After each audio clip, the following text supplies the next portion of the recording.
and subscribing platforms.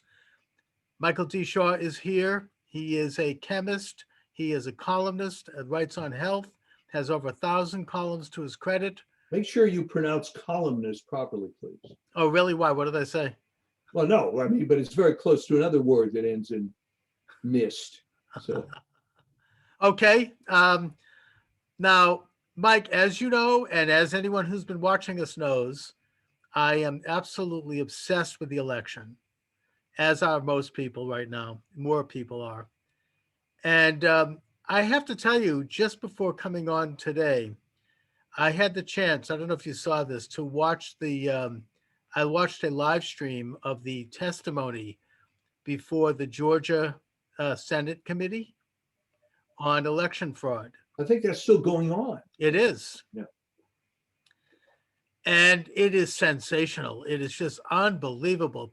Story after story. These are not ideologues. These are, middle-aged women who happen to volunteer to work the polls, who are coming forward and telling and it's the same thing happened in Pennsylvania, but this is even more stark. They're coming forward and they're telling unbelievable stories, witnessing the most obvious and blatant voter fraud you can imagine. And a lot of it was done by these young women who were manning the polls, who nobody knew. They were not in the community. They were probably, I would suspect, paid by this huge amount of money that poured out of Facebook. Zuckerberg apparently spent $400 million on money to influence elections in various states, particularly the battleground states. And as I understand it, it came with very specific guidelines that you could only take the money if you did exactly what he said and put in exactly, for example, so many drop boxes. And also the poll workers. These are people that nobody recognized who are coming in there and suddenly, making these outrageous demands. They showed the footage of that steal in Fulton County, and they showed footage that I had not seen yet. I mean, this is new, where they showed. I mean, it was so outrageous. I mean, they showed these women who their faces weren't before the camera, literally stuffing and restuffing the same ballot through the box. Rescanning 5 or 6 times at least. Yeah, and there was a guy who stepped forward who was not from Georgia. He's a computer expert, a data expert, and he made a tremendous case. And he showed that the same thing happened in Pennsylvania, but in Georgia it was worse. And he actually came out and said that that he believes that Stacey Abrams should be arrested. Wow. And that he mentioned a few other names that these people had engaged in absolute illegal activity. And he showed it, and you could hear people gasping. It was like, wow. And, I would have been, I'd be watching it right now, but we're doing the show together. But I think that, I mean, to my way of thinking, I mean, after this, and Giuliani gave a tremendous opening comment, that if they don't decertify that phony slate of Biden people, then we don't have a country. I mean, this is, the fact that this could go on like this in this country is so shocking, and it's so blatant, and it's. Do we have any idea how widely watched this Georgia stuff is right now? Oh, it's being suppressed. I mean, the only reason I watched it was on OAN. Yeah. And that's, of course, banned. So we're dealing with a blackout in the media. So yeah, it's probably not being watched, but I think that it probably is being seen enough in Georgia itself that it could cause like a firestorm in that state. And sort of a backlash that might affect January 5th? Yes. Well, first of all, if Georgia decertifies the phony Biden slate, it's not that they're going to give ballots to Trump. They're simply going to be in a situation where the state will not have a delegation on January 5th. Correct. And so that just simply, what that does is it takes those votes away from Biden. And I would predict that if that happens, and that will be huge, then Arizona is going to be next, because right now in Arizona, they've got there's almost a firestorm. I mean, people are in a state of outrage over the Dominion machines and some of the other chicanery that's gone on. They're very similar. It's all very similar in all these states. You know, with finding bags of crumpled Trump ballots in garbage bags behind a church on election day. You know, the same kind of stuff that you have as Secretary of the Assembly there, a Republican, who has issued subpoenas demanding that the Dominion people come before a committee, and they're refusing to come in. Well, they're just trying to run out the clock. Well, the point is that they can be arrested for that. I mean, if somebody issued you a subpoena and you didn't show up, you could have, you know, the sheriff come to the door and take you in handcuffs. Right. I'm not saying that I wanted to see anybody arrested, but this is contempt of Congress. I mean, this is of legislature. I mean, I don't know if they call it contempt. Well, there was also, I believe it came on a tweet from Trump himself, showing some data that there were actually more votes counted in Pennsylvania than there were voters. There's two things coming. Yes, in Pennsylvania, they now have determined that there was significantly more votes counted than voters. Like 200,000 or something? Yeah. And also they just found in one of the counties that's very questionable, 27,000 absentee ballots that were not counted. And these were real ballots. I mean, these are people who actually, you know, had signatures. I mean, this is not, you know, and all of a sudden here we are a month and a half after the election, and suddenly they've been discovered. I mean, this is really, really rotten. But I think that if everything goes as we hope in Georgia, and the governor of Georgia, who's really kind of a rotten, you know, he seems like he's not been a good player up until this point. But if he declares the delegation open because of the evidence that's being presented today, and then Arizona follows suit within a day or two, I think, and also declares their delegation uncommitted, then it won't be too difficult for Vice President Pence a week from today to not count those ballots, because they won't have any. And what it means is that I think the numbers would indicate that both Trump and Biden are going to be under the threshold of 270 delegates, which means that the election will be open. And, you know, I suppose that it will have to go to the House. Well, here's a hypothetical. If even one state decertifies, that story has to be covered by the media. Oh, yeah. You can't. Although in this atmosphere, I wouldn't be surprised if they don't cover it.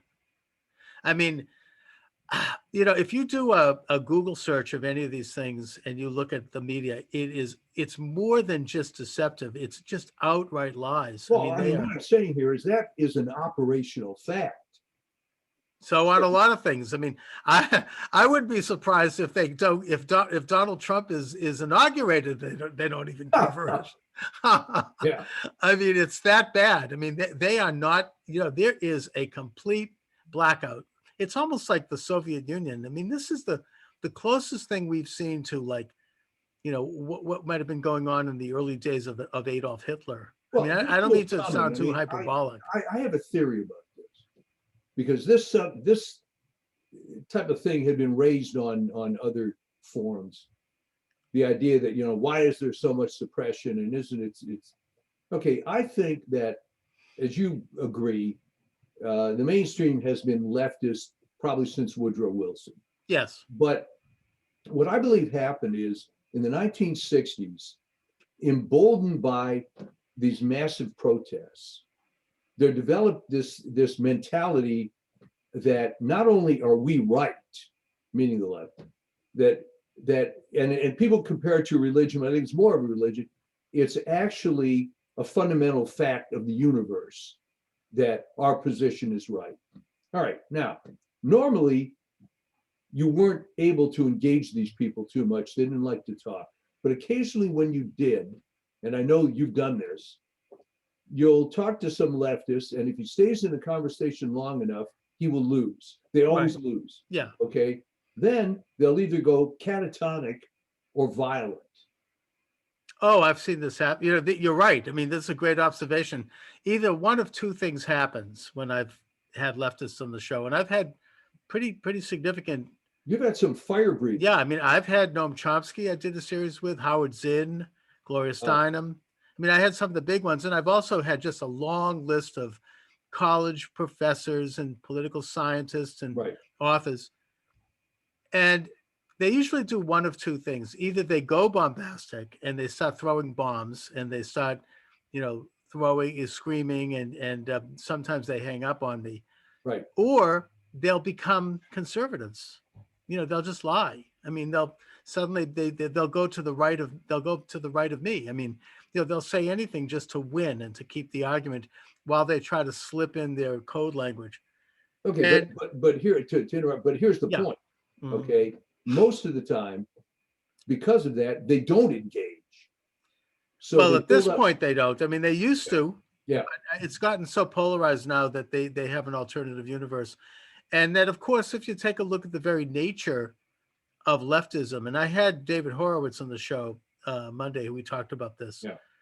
And he's a former communist, and he knows all about it. And basically that because they do believe that they are so right, even though they're not, they have no firm articulation of what that even means in their own minds. It's all very shifting. But because it's all about power and it's all about being right and transforming the world into their image, whatever they think that may be, they do feel justified in lying, and they feel justified in doing whatever's needed to be done in order to win. They don't want to debate you. They want to destroy you. They believe it's moral. I mean, the people that are doing this voter fraud, these young people, even though they certainly probably have been paid handsomely and all that, they believe in this, and to the point where they are loyal and they are not going to reveal anything. And you get the people in the media, they're true believers, they're unwitting true believers who have been so immersed and besotted by this hatred for Trump. But or they are conscious, witting participants in a conspiracy, and that they know this and they believe in it. But if you encountered somebody, pick a field, healthcare, whatever, and you admired what they were doing, you would say, you're doing God's work, all right? And maybe they think they are, except what is the equivalent of that in this atheistic left-wing universe? What is the equivalent of I'm doing God's work and I can cheat and do whatever? Explain to me how that mentality goes, because the idea of God's work is maybe I'm not making much money helping the poor, but I'm doing something of a higher calling. Right. So how does that translate into the leftist mentality? Well, I think that the conventional definition of doing God's work is doing things that are truthful, and that are doing things that are trying to get to truths and trying to find the good and then trying to act on that. Their idea of God's work is to do whatever needs to be done to obtain power. It's not and that means lying. In fact, lying is, if you're lying in the name of the greater cause, then that's virtuous. They believe that they are doing something virtuous because they believe that Trump is evil. And I think that, your average, these young women who are committing stuffing the ballot box on the video, I think that they have genuinely been convinced that Trump is evil. I mean, they and I can understand why, when you have the media day after day, week after week, year after year, with nothing but this constant hateful drumbeat, then a person that doesn't have a strong inner core or a basic set of beliefs, they could be swept into that. All right. But the people who are the conspirators, the people who are conscious, they don't think that Trump is evil. They just think they want to stop Trump because his agenda is dangerous to leftism. He is standing up for national sovereignty, and he's returning power to the citizen, and he's putting America first. And, they would tolerate that from, kind of a middle of the road Republican, maybe like one of the Bushes. But with Trump, he means it, and he's actually doing this. And so they are determined to do whatever is necessary to destroy him, because he is dismantling the entire edifice that they've been putting up, as you say, since Woodrow Wilson. And how many people though convert? Because you're talking to these people all the time. I think that they get them when they're young. They get them in now the schools. I mean, look at Karl Marx talked about this as one of the planks of the Communist Manifesto, that you have to get the children to be taught properly and to be, quote, educated, unquote. So they've infiltrated the schools. They certainly have the grip on the public schools and even most of the private schools, I think. But in your experience, which is fairly vast, how many of these true believers convert back to conservatism? Very few. I think that once you immerse yourself in it, you're invested in it. It's like, okay. And maybe there's a part of it that's simple human nature. If you're involved with something, you almost suspend elements of your own consciousness. You become like, you basically subsume a good portion of your identity, and you no longer are conscious of what you're doing. I mean, Harry Dexter White, who was spying for the Soviet Union, if you read Whittaker Chambers' book, because Whittaker Chambers handled him, and that's a great book, by the way. He says that White said, the left hand doesn't know what the right hand is doing. It's almost like I'm walking as a shadow. I mean, he became, on the one hand, he was this eminent economist who was crafting, the Bretton Woods Convention. On the other hand, he was giving Stalin secrets.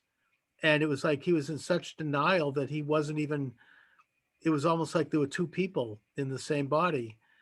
And I think that there is kind of a shattering of the inner core, that people can go through their life like that. And the longer they go, the more invested they are in it, to the point where you reach a point where to take a look within and reevaluate would mean having to disavow much of your entire life. And most people don't have the strength or the character to do that, or to even go through any process like that. And I understand that it is difficult to do. And, I mean, we all, as part of the human condition, we're all sort of trying to debug ourselves from falseness and from mistaken ideas that we've had at different times in our lives.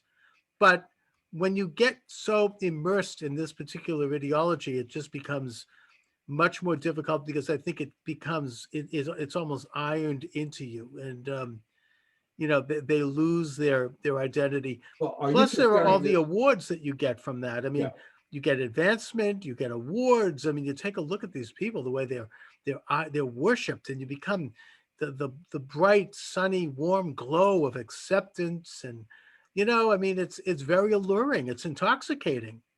People don't want to give that up. Why would this worse than being part of a cult? It is. You are, in the broad sense, a part of a cult, and it is similar.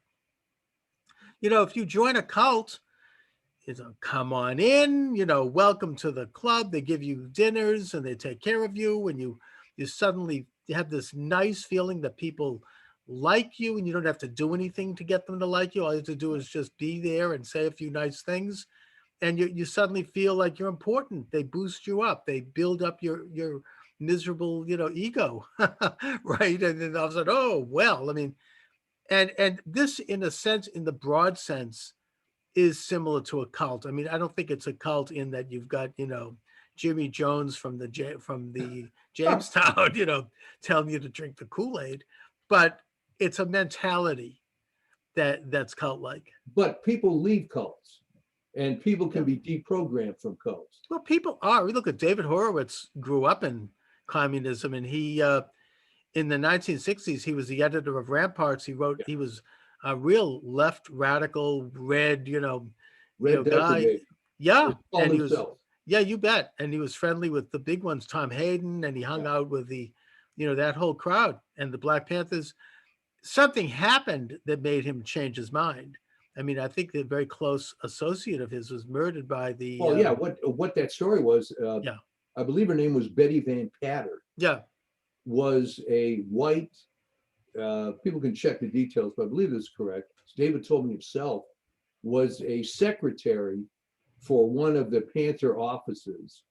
And someone accused her, it turns out unjustly, of ratting something to the local cops, of the Oakland police.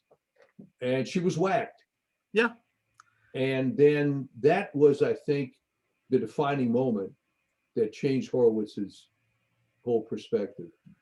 Yeah, and I think that the thing that was particularly disturbing about it was that she went down as a true leftist. I mean, she didn't have any, she had no idea what had happened to her. She never really woke up from it. She just, Thank you for shooting me, Comrade Stalin. Yeah. Yeah, look, there were people that were held in the gulag who, was saying, please tell Comrade Stalin, I'm here. I still love him. I mean, this is a radical.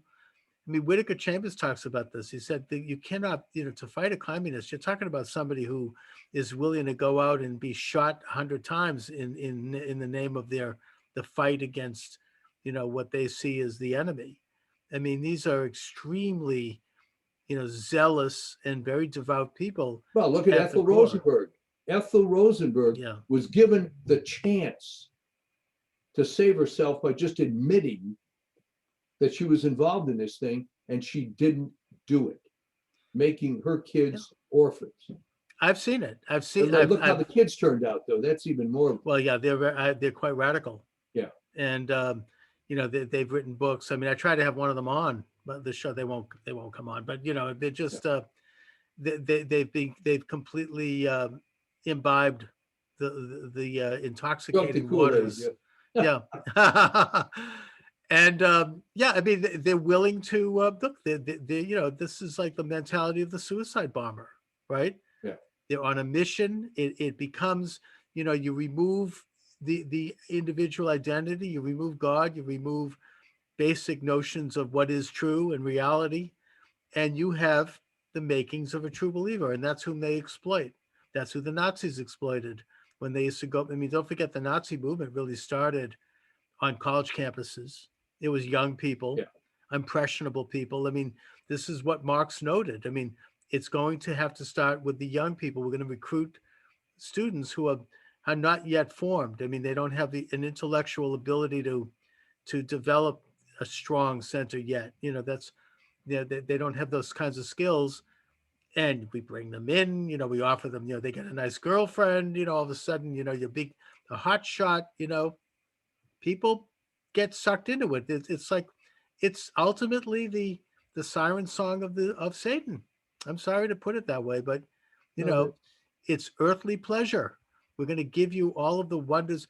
This is like the cult of the assassins in Iran, which is where the word assassination comes from. There was a radical Islamic Shiite cult. It was actually headed up by this guy, I think al-Sabri, I believe, who had these magnificent palace up in the mountains. And, they go to like some local poor community and they pick up some young kid who had nothing and who was poor. And they say, we're going to offer you paradise if you go along with us. They then bring them to the castle. They have women and wine and everything you can imagine. And they live this incredible life for about 5 weeks. And then they send them out on a mission to assassinate someone. And they say that if you do this assassination, I wrote an article about this right after 9/11. I did some research on it. Then the act of killing that person is a religious act because their energy, their earthly energy, their soul will go into you and you're going to become super strong. And it's kind of a conditioning. It's like, and then you will inherit this wonderful paradise forever. And I think that there's a version of that. That's also where the word hashish comes from. Hashishim, they would get stoned, they would use a lot of drugs and people would be in an altered state of consciousness, right? And I think that that's part of it even then, even now. You develop this kind of super consciousness from where you're manipulated. And I think there's an element of that in the recruitment of particularly younger people. Whereas the older people, either they are completely hardened or they do know better, and they just, they're playing the game. I mean, they're in it All right, because where would you have put, because you interviewed him, where would you have put Zinn? Zinn was a hardcore communist, in my opinion. A nasty. He had all of the affectations too. I mean, the facial tics and the sneers and the mannerisms. People pick up certain memes that reflect the leader of the group at some point. I mean, this is a theory. Who was it, the Harvard professor who developed the concept of the memes? Was it like Hoskins or someone? Hawkins, I believe. Okay. He wrote a book about it in the 1970s. And he said that, society picks up certain memes, certain like sounds, certain visual images, certain habits, and these things get passed on, and eventually it's inculcated into different societies in different ways based upon their experience. And that when you have a leader of a group that's very powerful, their behaviors, their actions, the way they carry themselves can be imitated to the point where it carries on. And in that's not necessarily a bad thing. Like, for example, George Washington knew when he became president of the United States that he was very careful with his public image and how he appeared, because he knew that he would set a tone in this Setting the country. example. Yeah, and also that every president since then has kind of, in a certain, even unconscious way, followed his approach. He took care of how he would enter a room, how he was addressed, how he would sit on his horse, how his hair was combed, the kind of suit that he wore. I mean, he was very meticulous about all elements of his public image. And I think that the same thing could be said about Karl Marx. And Howard Zinn, I think, personified Marx. And I think you find that in leftists. Angry, righteous, enraged, feeling like they have some superior knowledge. Marx, every morning when he woke up, he was like he was descending from Mount Sinai, to share with the world all, there's a certain, I mean, I'm not trying to stereotype here, but I've noticed over the years, and I've interviewed probably at least hundreds, if not up to 1,000 leftists. And plus I know them in my own life. I was a leftist. I mean, I've known, relatives who were in the Communist Party. I mean, they're a certain way of communicating, a certain syrupy quality, a righteous kind of like thing. And there's certain noises and certain facial expressions. I mean, that they embrace. Now, they're not unique in that regard. I mean, I think that, Christianity might be based upon certain of the mannerisms of Jesus Christ, right? We don't know that. It could be. I think Islam imitates Muhammad, even to the point where they wear some of the clothes that they think he wore. Well, what was your conversion story? First of all, how old were you before you left the dark side? Well, it was a gradual thing, but I think that there were a couple of pivotal moments which sort of really woke me up. And one of them was listening to talk radio in the 1980s, particularly Jerry Williams, who was, by the way, a liberal. I mean, he was not conservative, but there was something about him that came through for me on the air. I mean, it was an honesty that cut through some of the BS that I had always been exposed to and I had always imbibed. And then the other thing that happened was, I can actually point to it, 1986, I filled out my first tax return as an independent businessman. It was my first year in business. I had had a modest success. I went to H&R Block to file my taxes. I was proud to do it. I felt like this is a great country. This has given so much to me. I'm happy to pay taxes. And I really didn't understand, taxes at the time, in all fairness. Right. But I filled out with the tax accountant there. She helped me fill out the form. And I looked at the figure that I'd owe, and I'm like, okay, that's a good amount of money, but I can do it. And she goes, no, we're not done yet. And then we had to do Social Security and FICA and state taxes and this and that and the other thing. And before you know it, the amount had doubled. And I was so upset that I almost was speechless. I was almost catatonic. I'm like, oh my God, I'm going to have to take everything that I earned and more to get to this amount. And there was all these things I wanted to do this year I was going to hire people. I was going to expand. None of that's going to happen now because all of it's going to taxes. And that was an awakening for me, because then I began to think about, between that and listening to Jerry on the air, who is getting this money and what are they doing with it? I mean, I understand the government needs money to function, and I'm happy to pay it. I want to have an army. I want policemen. I want teachers. I want to make sure the hungry are fed. I'm for that. But There you're, was you're, you're unsure of $50 million to Pakistan for gender issues. no, that's right. So that's exactly. I began to look at, this is really hurting me as a businessman. I could have invested this money into my business, which would have employed more people, which would have resulted in growth. Now I can't. Who's getting the money?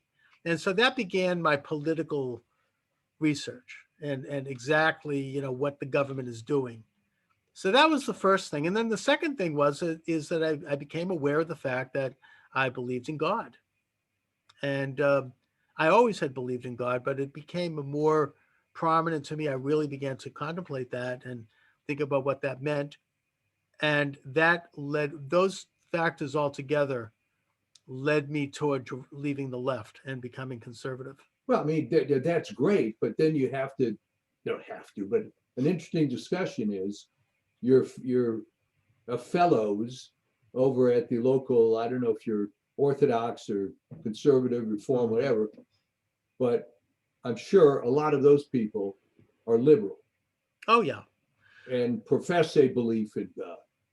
Well, I mean, my belief in God is separate from any particular, synagogue or organization. Right. I mean, yeah, I mean, most people, I would not resonate with most people that I know, but I mean, I did start to investigate Judaism, and I think because I never went to college in the organized sense. I've always taken courses, but I never actually went right into college. I've always been an independent learner and an independent thinker. And now looking back at that, even though, at the time I felt certain regrets for not having done that. And even now I still do, but I feel better about it only because I know that, I wasn't brainwashed.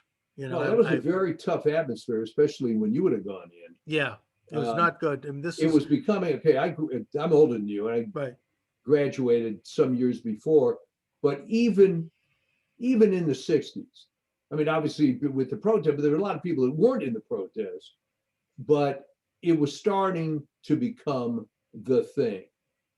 And I would imagine that 15, 20 years later, it was very hard to avoid.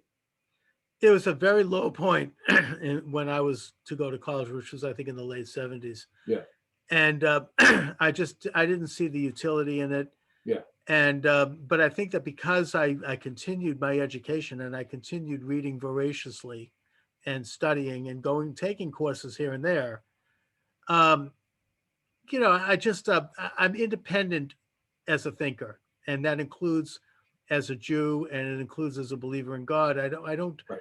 I go to synagogue. I believe in the minyan. I believe in the scriptures, but I'm not like a synagogue man, I guess you might say. I'm not like part of a group. And I would say the same thing probably if I were Catholic or Protestant. I'm not like into the organization of it. I'm into the beliefs.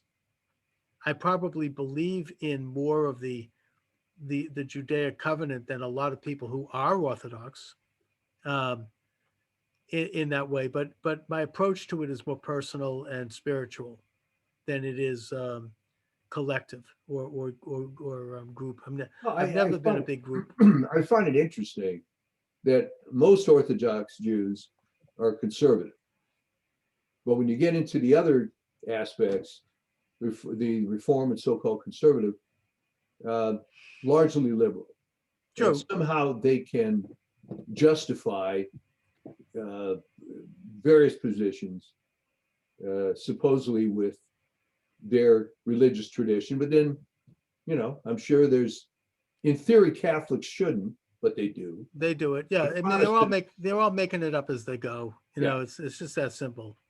And particularly Reform Judaism. I mean, it's really something that it does more to itself. I mean, not completely, but from the covenant of the Torah. I mean, it just they decided, well, we're going to it's like they believe the Torah is a living document in the same way that the left believes that the Constitution is a living document. Right. They can make it up as they go. They can interpret it based upon what they want it to be. They can reshape it according to their personal whim, whatever that may be at any given time. And that's happened to a large portion of Judaism, and it's sad and it's wrong.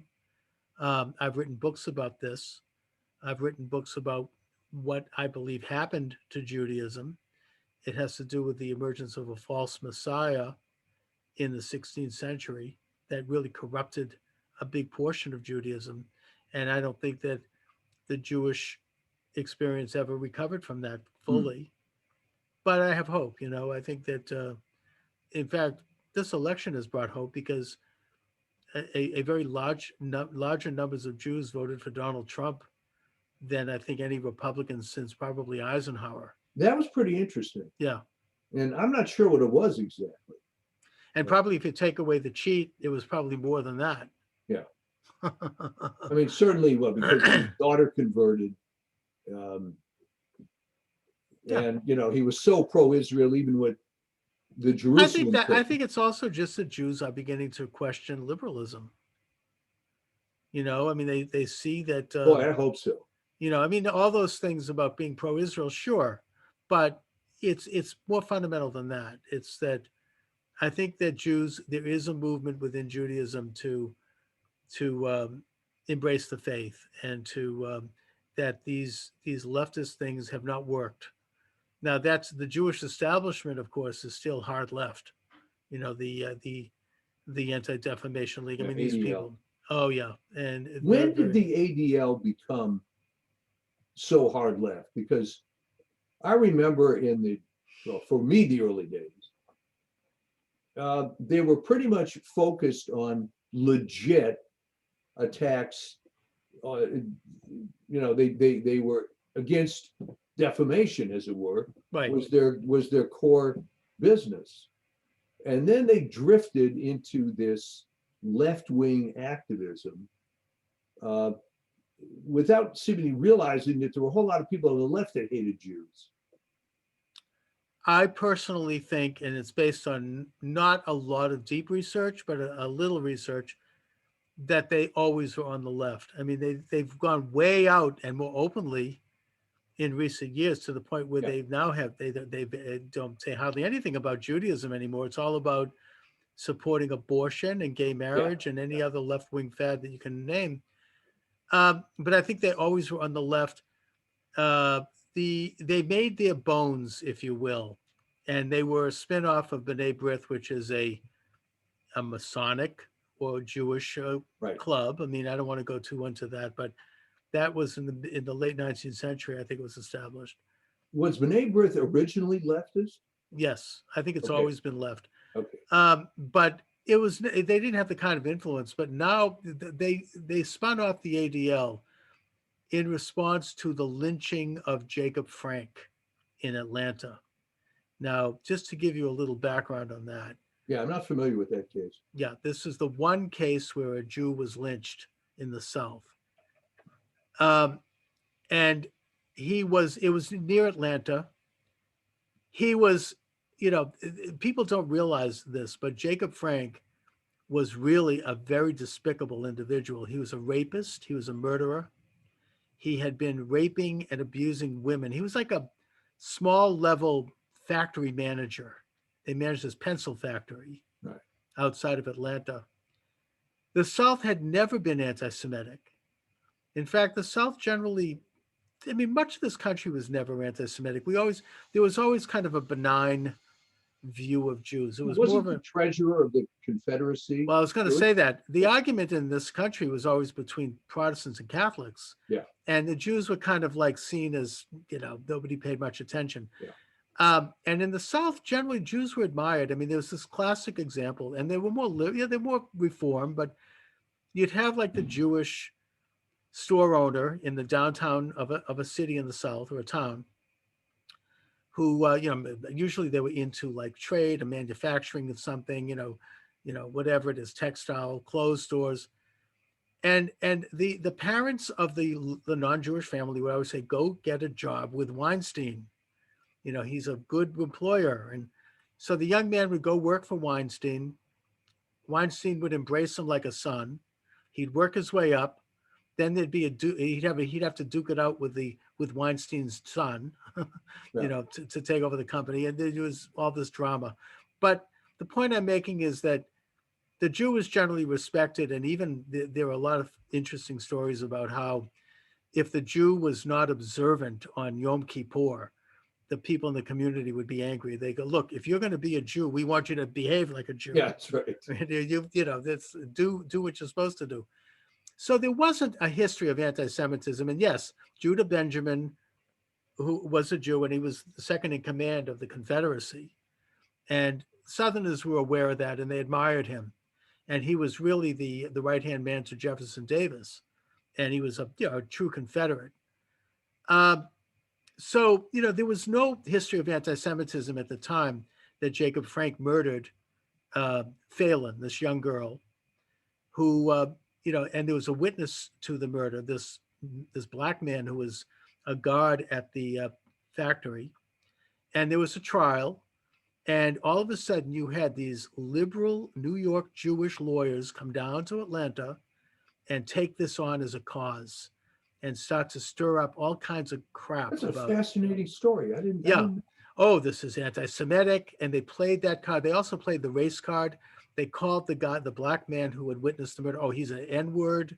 And he's, they used every trick they could. Well, it turned out that Jacob Frank was convicted of murder. He was in prison. And then you had this governor, I think his name was Patton, who was given some kind of job with the Jewish law firm, right? And he commuted the sentence of Jacob Frank.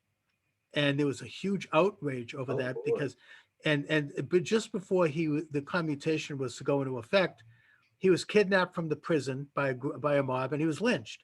Now, I'm not saying that that's right, but you have to put the whole thing into context of what was going on with that.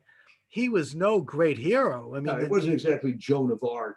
No, I mean, he was a villain. I mean, he was convicted fairly by a trial. But the ACLU formed around that and said, this is anti-Semitism. ADL. I mean, the ADL. Not a big difference there either. But and they started to agitate this subject, and this is an example. And since then, most people don't really know the background of it, but it's kind of gone down in the lore. And people talk to me about it. They're shocked by what actually happened, that it was a terrible incident of anti-Semitism. This innocent Jewish man was lynched for being a Jew. Oh, man. Which, started this whole process. So I think that it's safe to say that the ADL has always been liberal. They have always taken on liberal causes. I'm not saying they're all bad. I mean, they have chronicled anti-Semitism. It's real. I certainly know that. But they are very much imbued onto the left and into the left establishment. Put up a front too. Yeah, no, I think that they do. I mean, I think that they're not all, like anything else. I mean, there's good and bad, but they're not good Jews. I mean, let's put it that way. They're not believers in God. You don't find too many people in the ADL who actually, are Torah true. You don't find them to be all that concerned with things like, kosher laws or anything like that. They're very secular, and they're very left, and that spawned, the Jewish establishment, the Jewish Federation, as they call it, and they're all very liberal. But look, I don't think they reflect. I wouldn't say they probably do reflect most Jews in America. I should say, let me be more precise, but they don't reflect all, and there's a growing movement against them, and there's always been opposition. but they control the high ground. They're the ones who give the grants. They're the ones who, give the recommendations for placement and for advancement. And, they have their tentacles in the colleges and, and everywhere else. So, they've got power in the Jewish community. The analogy on the Catholic side is Theodore Hesburgh from Notre Dame. That's a good example. Who the cliche that I didn't make up, but it is funny, that applied to him. He was always on TV, and I wish I knew who said it, but it was one of the conservative Catholic groups, that Hesburgh proved that the only good Catholic is a bad Catholic. And this is why his brand of liberal, quasi-secular Catholicism was embraced. Everything he did was wrong, just about.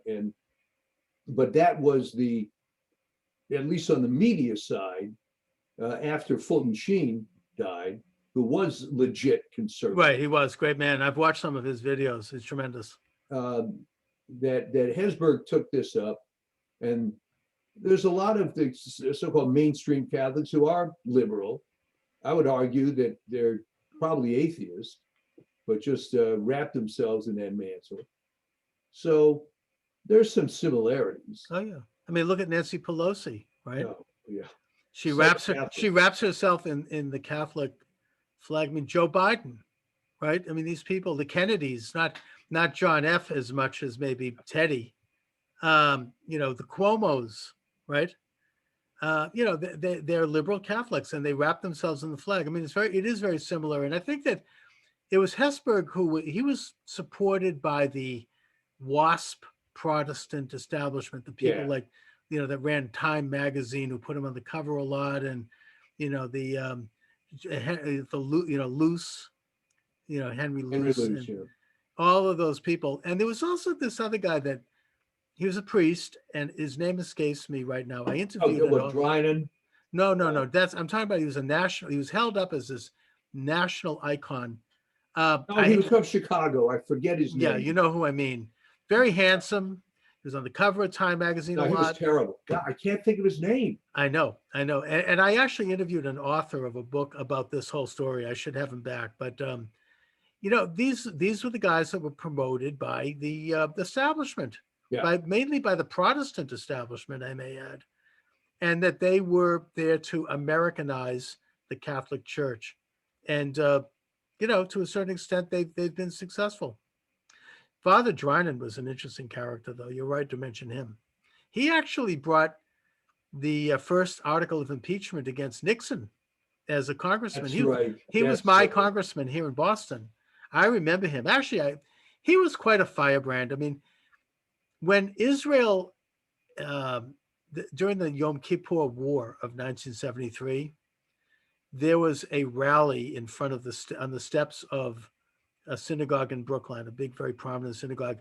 And he spoke at that rally, and he was great. I mean, he was more pro-Israel than the rabbi. I mean, he was getting up a fiery speech, and he just, I remember that. I was there. I went with my father, and it was like, wow. I mean, too bad our rabbi, whatever he's having for breakfast, he should tell the rabbi. I mean, he was just amazing.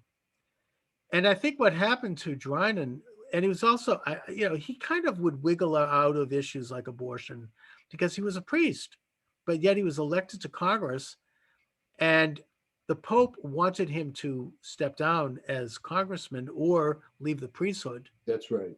And he was a professor at Boston College, also a really brilliant guy. I think he was a lawyer.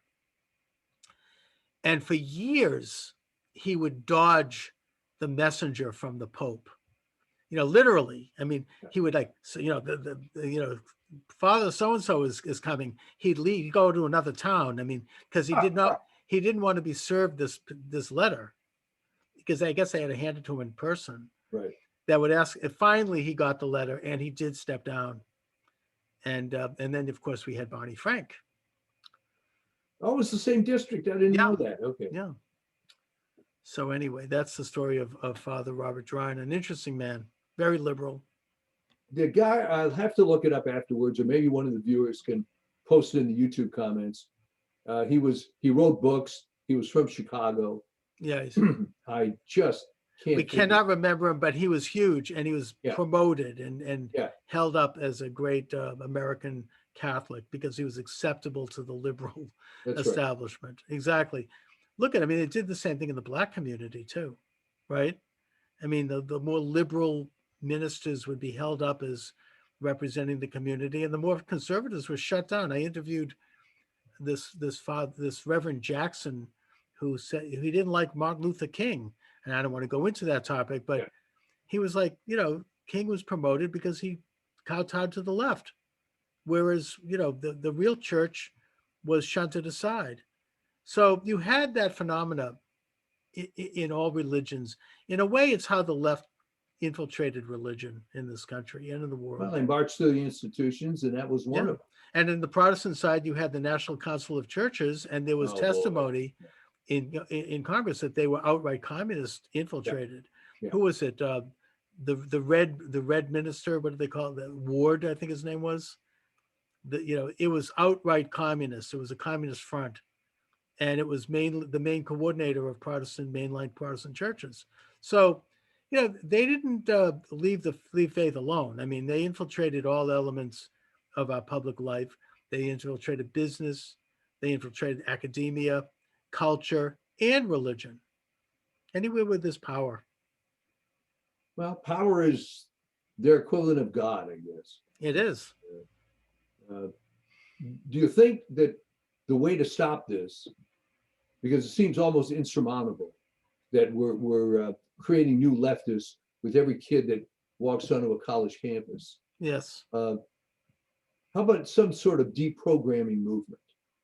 This was a big deal a number of years ago with Scientology. With Scientology, yeah. I remember I interviewed, who was it? Emerson, I think his name was, who was very involved in that. I think he had been in Scientology, and he came out and he was deprogramming. There were a few highly prominent former Scientologists. Exactly. In fact, I think I saw a part of a special about this, and they're helping people come out. I mean, not that this is a cult, but I interviewed this elderly couple years ago who were involved with, I think it was Seventh-day Adventism. Yeah. I'm not sure. I believe it was. And they said that was cult-like, and they said there was child abuse and there was major problems. And when they left the church, their son said, that he'll never be able to speak to them again, and they'll never see their grandchildren again if they leave the church. And they didn't. They did leave the church, and they never spoke to their family. They lost their family. And they said that they didn't blame the son because that's what the religion teaches. He was in it, and that's how it goes. I mean, they understood it. But they came on my show. It was a pretty popular show. I should have them back. But they talked about how cult-like that was. So, it kind of transcends, the left. These are highly, organizations that use various tactics of mind control and at different levels. And, they kind of, one of the typical elements of it is they tell you to cut ties with anybody that disagrees and join them. Well, and that's certainly Scientology. To disavow your parents, disavow anyone, friends, family, anybody that's outside. And you're taken into this like cocoon-like atmosphere. I suppose you might even say it works like a casino, right? If anybody who knows how gambling works, when you go to a casino, there are no windows. There's There's all these noises and clinking and clanking and sounds. There's no clocks, no watches. No, you lose your. It's designed by psychologists to help you lose your balance and to lose your sense of time. Everything becomes, it's like you're suspended in time, and it creates an atmosphere by which you're more amicable to gambling. You just get wrapped up in it. And I think that's how cults work. It's very okay, but here's a thought experiment. What if some wealthy individual on our side decided to create a squad, for the lack of a better name, of deprogrammers Mhm. that would take on these leftist, highly respected individuals who, as you would agree, I think, many of whom have big egos. So Oh, they're I not going to do. be able to dodge these confrontations forever. Well, And the question is, how do you confront them in such a way that, maybe people who are following them, you could maybe peel them off and or a few of them, or you might end up triggering a glimmer of consciousness. I've been through this with people. I've tried to deprogram people over the years. well, what would have happened? The circumstances wouldn't have quite worked this way.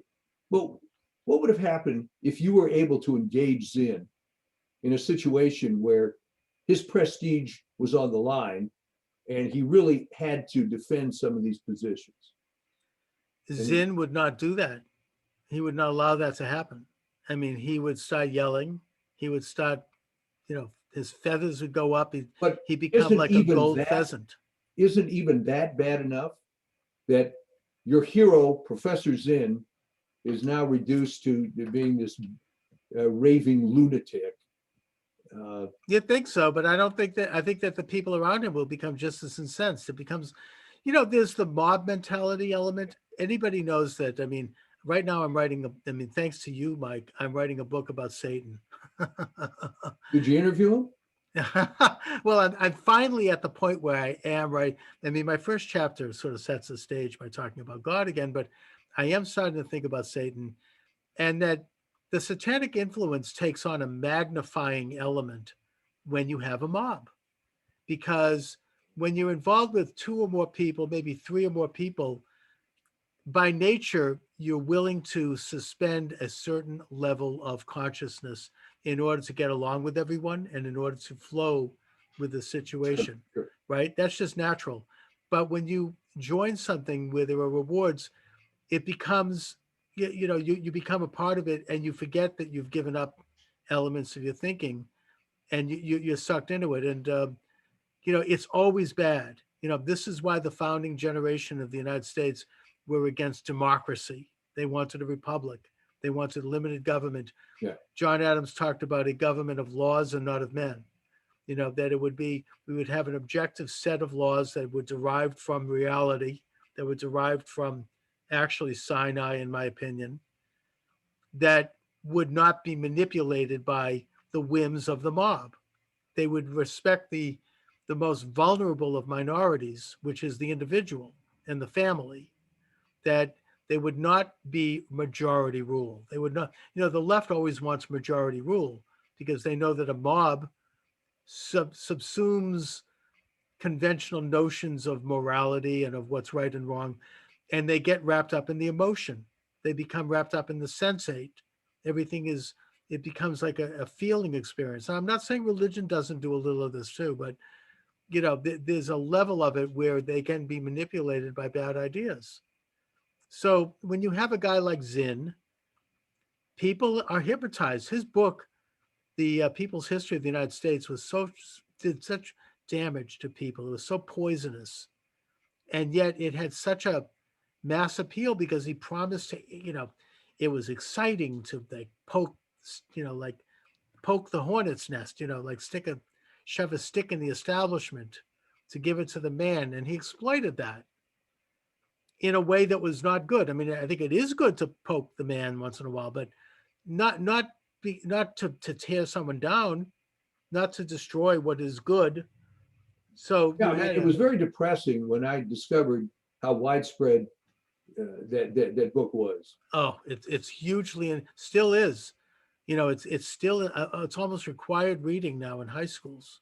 It just And blows my it's mind that they were able to convince all these school districts. Oh yeah, and it is a malevolent view of America. It is a malevolent view of manhood. It's a malevolent view of property. It's a malevolent view of of capitalism, for sure. The most conventional elements of life. But it is funny though that he made a lot of money. Oh yeah, well, being sure. a hardcore communist on that book. Well, that's typical, isn't it? Yeah. And that's something that the left. If you ask, I've asked people about that. even some people I know about that. I mean, if you believe in communism, whatever happened to from each according to his ability to each according to his need, I don't see anybody saying you can't redistribute your wealth. Why not give it? The guy down the street doesn't have as much as you. Why not let, you know, and the answer is always, well, I have worked hard in the cause of socialism, and this is my reward. I'm entitled to it. I mean, Well, think of course, about the that's irony of completely it. self-contradictory. Well, yeah, think of the irony of that. Whereas if I was just doing it to make money, like the corporate, then that's stealing.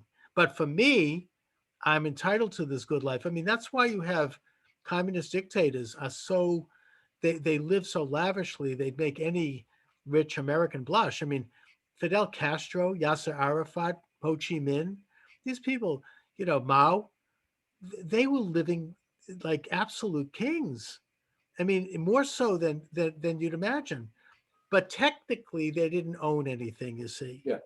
it's all confiscated from others, and that the state is providing this for their wonderful service in the advancement of socialism, which is taking it away from everyone else. Well, you would think that that is a good enough argument, but I don't know. It would seem that there something should be done to stop the insanity. Because by the time you get into the political arena and have somebody like Warnock running in Georgia, Oh, then, terrible. yeah, then it's almost too late. And it's like, Yeah, how the hell did that guy get to that point it's anyway? unbelievable how bad this country's sunk. I mean, this is he's like Jeremiah Wright. Yeah. Hates America, anti-Semite for sure. Oh, Abusing children at a summer camp. I mean, just the record is it's just a miserable. Accusing his wife, ex-wife. Yeah, that's right. I mean, didn't he run over her foot or something? I mean, there was some Yeah. I mean, so yeah, horrible. You'd think it's easy enough to attack these people, but somehow, I think maybe you said it earlier, that you could make Zinn look like an idiot. It doesn't matter. He'd still be defended because you know what? That was your fault. That right. You provoked this old man, and you shouldn't have done that. And somehow it's okay because he's on the right side of history, right? Yes. He's embraced the good cause. It doesn't matter. We will look the other way at who he is. It's all, for the better, for the good. He's a tool for the state. As long as he genuflects to the left, he's fine. I mean, that's how the Clintons got away with it all those years. As long as they genuflected a little to the left, as long as they served as good tools, they could enrich themselves. They could commit everything short of murder. Some even say maybe not so short. Yeah, Arkansas. Right. Yeah. I mean, just not to go to a subject. Right. But, they could do this because they were good, solid, players on the left. They were good. They were useful. They were tools. They knew how to do this. I mean, Obama's not that far off from that, actually, not to get into a subject. No, but I think that you have to stop this before it gets to that point. And well, we have been able to in this country, and it worries me that now we have a situation where we might be at a tipping point. Now I see younger people who, they're gone. I mean, they're so embedded in it, and there's something hard and bitter when I see them now. Oh yeah. It's like there's something soulless, and it's these are people that I know. I mean, and I love. And it's like it's really.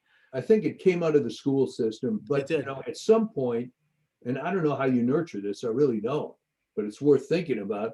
Maybe on the next show, how do you reach these people? Because at some point, I mean, maybe people aren't like this. Maybe people, when they go to these college classes, they don't question things.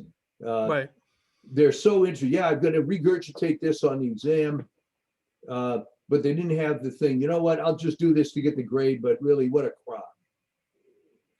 Well, I think that they embrace it. They start to travel in those vineyards. I mean, they give up at some point their own mind.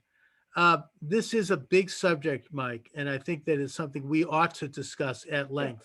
Yeah, how you make these converts? How do we reach people? How do we get people out of this? How do we bring people back?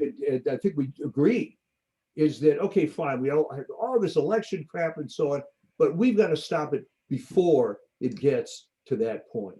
Yeah. I mean, we're now at the point where everyone in this country, whether they admit it or not, knows that the election is being stolen. Everyone knows it. Yeah. And that's in spite of the complete media blackout.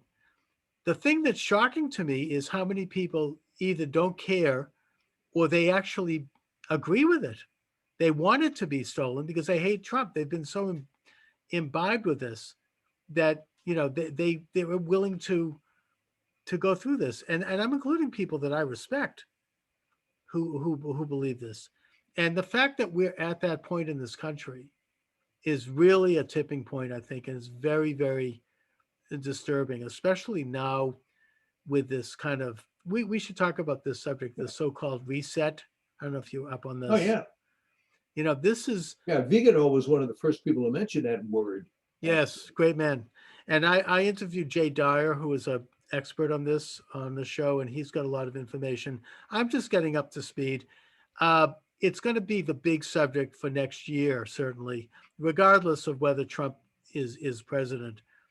Even if he is president, it's still good. This is the big one. This is the very ideological core of the future. This is like, you know, the Renaissance. This is an influence similar to what Isaac Newton had, or, you know, some of the great thinkers of the Enlightenment. This is the new way of thinking. We're going to have to dig into it. We're going to have to examine it. And I think that along with how to save young people from leftism, those are probably going to be my two main themes for this next year. I think that's great. Yeah. And we both, I think that you're in a position where you have a lot to say about it. And, you know, if we put our heads together and grow this program, we might have some influence. Who knows? You know, from your lips to God's ears. Yeah, right. So listen, Mike, I wish you a good new year. Happy New Year. And same to you. To you and yours. And look, I think 2021 has to be better. I think we've seen the abyss. Yeah, and it ain't going to go away anytime soon, but it does have to get better. Absolutely. So I'll talk to you next week. Sounds good to me. All right, Mike. Take care.